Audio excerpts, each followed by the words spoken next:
পুলিশের হাত কাঁপেনি, হাত কাঁপছে মমতা বন্দ্যোপাধ্যায়ের। কারণ মমতা বন্দ্যোপাধ্যায়ের অনেক গোপনীয় কথা, গোপনীয় ডিলিংস, এগুলো আমাদের কেষ্ট জানে। সেই কারণে মুখ্যমন্ত্রীর আদেশ ছাড়া, নির্দেশ ছাড়া পুলিশ মন্ত্রী, মুখ্যমন্ত্রীর পুলিশ একটা ক্রিমিনাল, একটা বজ্জাত, একটা লম্পট, যে লুম্পেন রাজ শুরু করেছে মুখ্যমন্ত্রী, ওটা আমাদের দিয়েছেন পশ্চিমবঙ্গকে, লুম্পেন রাজ। সেই কারণে তার নির্দেশে আজকে কেষ্টকে, অনুব্রতকে জেলে ঢোকানো হচ্ছে না। আপনারা নিশ্চিন্ত থাকুন, কেষ্টকে জেলে ঢোকানো হবে না। এরপর হয়তো একটা কোভিডের সার্টিফিকেট নিয়ে আসবে যে কোভিড হয়েছে। কারণ এই লুম্পেনরাই তো 26-এর বুথ রিগিং, বোমাবাজি, থ্রেট কালচার, মানুষকে গিয়ে ভয় দেখানো, এই গুন্ডারাই তো করবে। মুখ্যমন্ত্রীকে তো এদের হাতে রাখতে হবে, তাই না?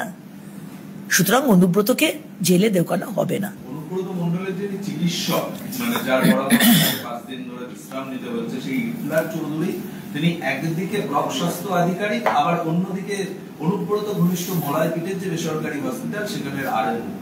একসঙ্গে দুটি জায়গাতে কিভাবে তার পক্ষে চাকরি করা সম্ভব, বা তিনি কিভাবে স্যালারি পাচ্ছেন? দেখুন, পশ্চিমবঙ্গে তৃণমূলের ঝান্ডা ধরলে আপনার জন্য একরকমের নিয়ম,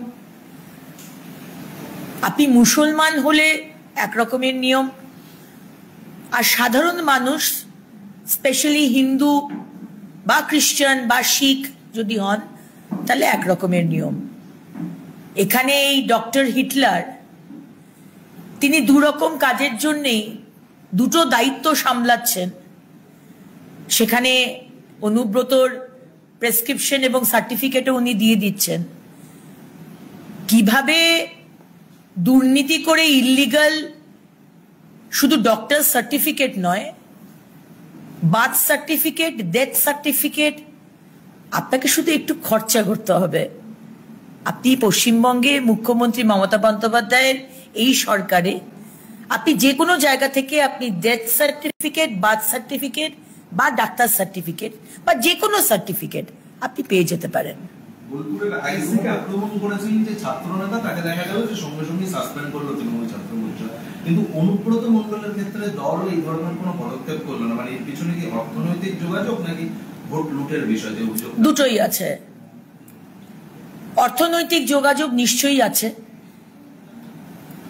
মুখ্যমন্ত্রীর কিছু অর্থনৈতিক ডিলিংস আমার ধারণা অনুব্রত জানে, এবং আমি দুয়ে দুয়ে 4 করছি, কারণ ইডি বলেছিল যে গরু পাচারের টাকা কালীঘাটে যায়।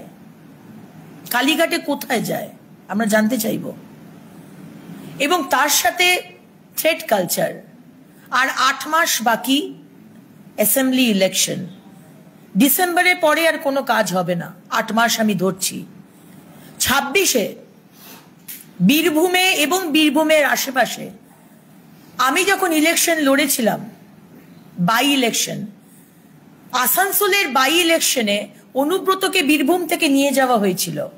কেন হঠাৎ অনুব্রত আসানসোলে গেল কেন?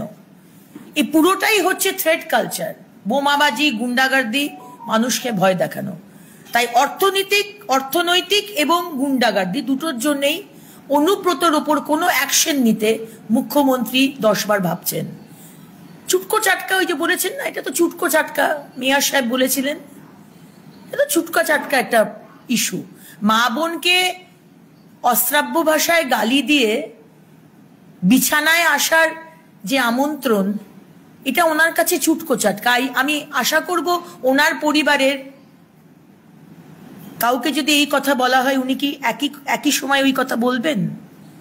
বা আমি অবাক হয়ে যাই, রাজীব কুমার ডিজি পুলিশ, তাকে বলা হচ্ছে, তারপরেও তাদের কোনো অ্যাকশন নেই। রাজীব কুমার, আপনি কি আপনার পদ, আপনার পজিশন, আপনার আগামী দিনের প্রমোশন বা চাকরিটা রাখা, তার জন্য চুপ করে আছেন? তার জন্য এখনো কানটা ধরে টানতে টানতে অনুব্রতকে জেলে ঢোকাচ্ছেন না। সুতরাং মুখ্যমন্ত্রী আপনার জাজমেন্ট আমরা বাংলার মানুষ বুঝে গেছে। ওই নিচে ছোটখাটো উইচিংড়েদের সাসপেন্ড করে বাংলার মানুষকে আপনি শান্ত করতে চাইছেন, কিন্তু আমরা আপনার এই সাসপেনশনে আমাদের মন শান্ত হবে না। আমরা চাই সত্যি যদি মহিলাদের সুরক্ষার সম্মান নিয়ে আপনি এত বড় বড় কথা বলেন, সেটা যদি সত্যি মিন করেন, তাহলে অনুব্রতকে, এখন 100 ঘন্টার ওপর হয়ে গেছে অনুব্রত মণ্ডল ঘুরে বেড়াচ্ছে, আমরা জানি আপনি ঢোকাবেন না, বাট তাও যদি আপনার মনে হয় যে আপনি বাংলার মহিলাদের পাশে আছেন, তাহলে ওনাকে কানটা ধরে টানতে টানতে আপনি জেলে ঢোকান, এটা আমরা চাই। আইসির ফোন বাজেয়াপ্ত হয়েছে পুলিশের তরফ থেকে তদন্তের সাথে, কিন্তু অনুব্রত মণ্ডলের ফোন বাজেয়াপ্ত হয়েছে কিনা সেই বিষয়টি এখনো পর্যন্ত স্পষ্ট নয়। হবে না তো, এখানে সফট টার্গেট হচ্ছে পুলিশ।